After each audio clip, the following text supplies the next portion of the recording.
एक राजा के मंत्री थे, वो बड़े सत्संगी थे, तो उनका अभ्यास पड़ गया था कि जैसे कुछ भी हो तो कहते भगवान की बड़ी कृपा। तो राजा के साथ शिकार खेलने गए थे, प्रत्यंचा खींची और चूक हो गई तो अंगूठा यहाँ से कट गया। तो उनका मंत्री अंगूठा कट गया, तो उनका महाराज भगवान की बड़ी कृपा, मेरा अंगूठा कटा और तू कह रहा भगवान की कृपा, इसको जेल में डाल दो। बोले ये भी भगवान की बड़ी कृपा। उनको अनुभव था कि मंगल भवन भगवान से कभी अमंगल हो ही नहीं सकता। अंगूठा कुछ दिन में ठीक हो गया।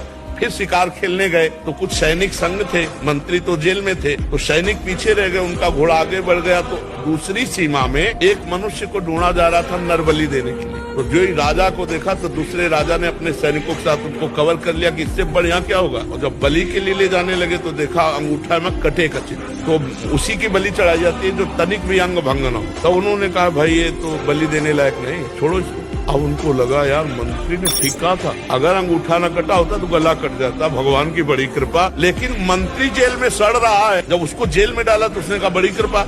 अब गए सीधे मंत्री को बुलाया और कहा भाई हमारा अंगूठा अगर ना कटा होता तो गला कट जाता, पूरी बात बताई, लेकिन तुम जेल में सड़ रहे हो, ये कौन सी तुम्हारी कृपा। बोले महाराज मैं मंत्री हूँ, सैनिक कहीं भी पीछे रह जाते मेरा घोड़ा आपके साथ होता, और आप बंदी बनाए जाते मैं बनाया, आप तो अंगूठे के कटे होने से बच जाते, लेकिन मेरी बलि चढ़ जाती। तो भगवान ने मुझे जेल में रखा है, बड़ी कृपा।